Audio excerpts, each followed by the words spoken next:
Shalom, shalom, Akim, Shabbat Hiyakanin. First and foremost, I want to start off by giving all praises, honor, and glory unto Yahweh, Ba'ashem, Yahushai, Ba'ashem Rakakwadash, Barakathum. I want to give double honors to the elders and apostles of the great millstone who rule well and that taught me this truth. And salutations out there to the hopeful elect, the brother that are putting this work diligently, sincerely, and truthfully. To you, I like to say shalom, okay? Hey. So we're going to go into how never trusting your enemy, and then when you do trust in your enemy, how that can be at fault for you. Okay? We can bring out Ecclesiasticus, otherwise known as Sirach 12:10. Never trust thine enemy, for like as iron rusteth, so is his wickedness. So the Lord said, never trust thine enemy. Okay? Who is our enemy? We could go into the scriptures and prove who our enemies are. Deuteronomy 28:68. And the Lord shall bring thee into Egypt again with ships.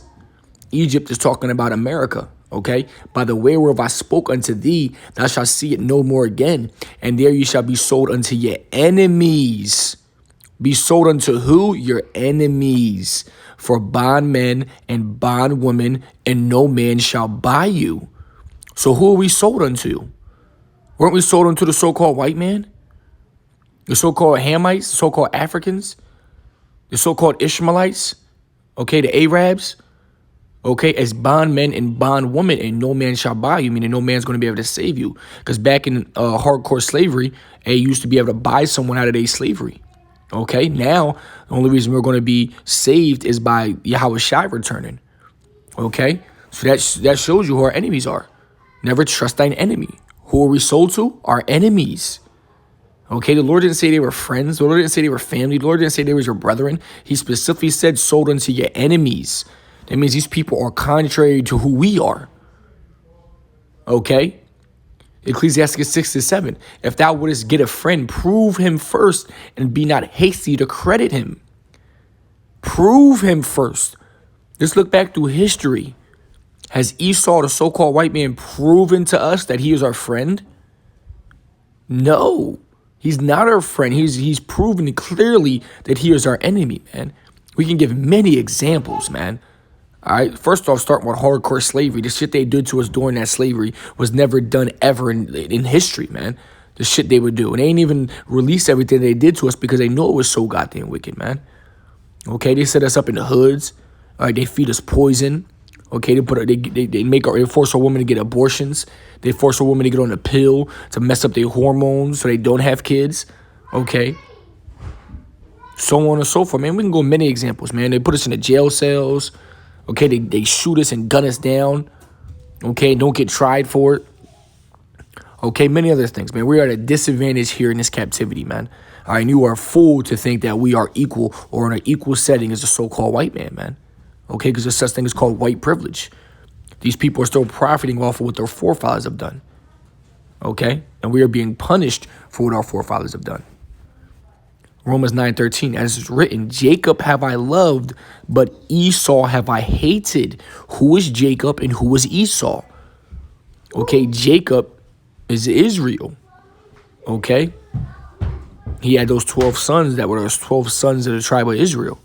Okay, remember Jacob got his name changed to Israel once he wrestled with that angel.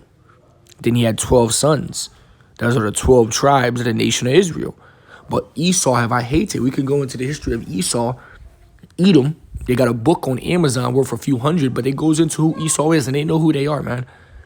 All right, the so-called whites and blacks and Puerto Ricans and Dominicans, those are bywords given unto us by Esau, by our enemies. And he even renamed himself so that you wouldn't know who he is, man. All right, when someone's a criminal, they're not going to go by the same image or the same history because that means they'll be figured out easily. So Esau has brainwashed the world into basically renewing himself. All right, calling him the so-called white man. All right, calling him Caucasian instead of who the Lord called him, which was Esau. Okay, the Lord said he hates Esau. All right. Job 9:24. The earth is given into the hand of the wicked. He covered the face of the judges thereof. If not, where and who is he? So the earth is given to the hand of the wicked. He covered the faces of the judges. He covered the face of Yahushua. That's why you got a so-called white man. And that description is not in the scriptures. But the description of Yahweh Shai is in the scriptures. Okay, so we know they lied about the covering the face of the judges. Okay, if not, where and who is he? We can figure out who that is. Who's in charge of the world? Who's in charge of the curricular? Who's in charge of the media? Who's in charge of education? Who's making the laws? The unrighteous decrees. Okay, we know that's Esau, the so-called white man. He runs this world. And that's why it is wicked, because he is a wicked man. Ezekiel 35:5, because thou hast had a perpetual hatred. Let's go into that word perpetual, okay? Because these people are in la-la land, man. Never ending or changing, occurring repeatedly, so frequent as to seem endless and uninterrupted. So it's a never-ending hatred these people have towards us. So because that has had a perpetual, a never-ending hatred, and has shed the blood of the children of Israel, which we know are the Israelites, the so-called blacks, Latinos, Native Americans, by the force of the sword, that was his blessing, in the time of their calamity, in the time that their iniquity had an end. So we know that they hate us forever, and they've been hating us. Because who was the first murderer? Cain and Abel, right? And Cain slew Abel. Okay? Therefore, as I live, said the Lord God, I will prepare thee unto blood, and blood shall pursue thee. Sit thou hast not hated blood, even blood shall pursue thee. Okay? That's the same as basically saying those that lead in captivity, those that leadeth into captivity shall go into captivity. Okay? That's why I make Mount Seir most desolate and cut off from him that passeth out and him that returneth. Mount Seir is going into Babylon, man. Okay. Ecclesiasticus 12:16. An enemy speaketh sweetly with his lips, but in his heart he imagineth how to throw thee into a pit. He will weep with his eyes, but if he find opportunity, he will not be satisfied with blood. And that's Esau, man, because he did that with the so-called Native Americans, the tribe of Gad, where he spoke unto them smooth things, made treaties, promises, and all these types of things that they wouldn't do. But then they go ahead and they break every treaty that they ever made, man. All right. You think when these people were making the legislation and the laws, all right, the Emancipation Proclamation, which the word emancipate means to transfer ownership from the state to the federal. Okay. These laws that they made up in 1600s, you think they took into account us? No, man. We were still slaves at the time. We weren't even under no law because we weren't considered a human. We was considered cargo. Okay. But he imagineth in his heart how to throw thee into a pit. He will weep with his eyes, but if you find opportunity, he will not be satisfied with blood. He's basically saying Esau will come to you like a sheep, but inside he's a ravening wolf, looking how to devour you, looking how to kill you. He's not satisfied with blood. It says he's cut them off from being a nation. All right, we can bring that out.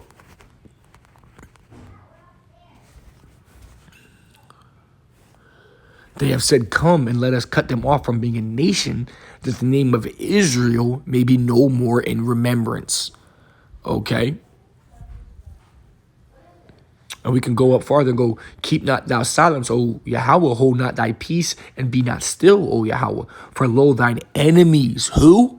Thine enemies make a tumult, meaning a treaty, and they that hate thee lifted up the head. They have taken crafty counsel against thy people and consulted against thy hidden ones. So they all came together as all the nations that are enemies unto Israel, all right, and made an agreement. Hey, this is what we're going to do to keep Israel on the bottom. This is what we're going to do to keep them from raising up above us. This is how we're going to do it. We're going to put this into plan. We all got to work together and they'll never be above us. This is what they have done, man.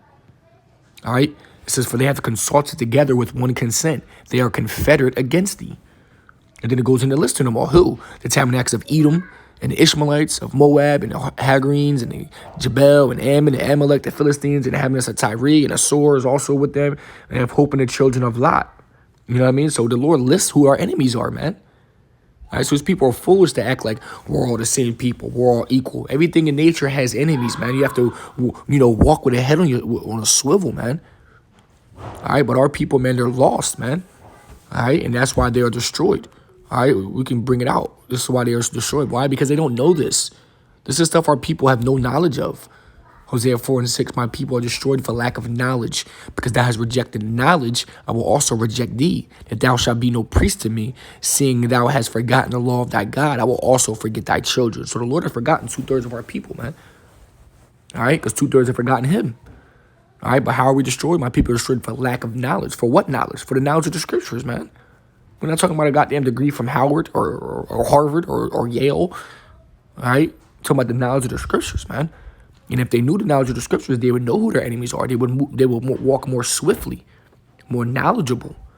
All right, and not stick up and not love their oppressors, man. Not love their enemies, because the Lord said, "Never trust thine enemy," man.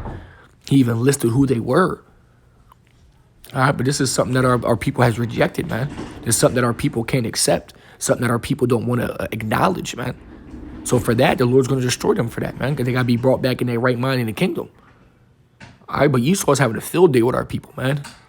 Getting them to believe in all these different types of gods, all these different types of lies in the world and bullshit, and believing that we're all equal and we're all on the same level and we're all this and that. Well, knowing damn well that's bullshit, man.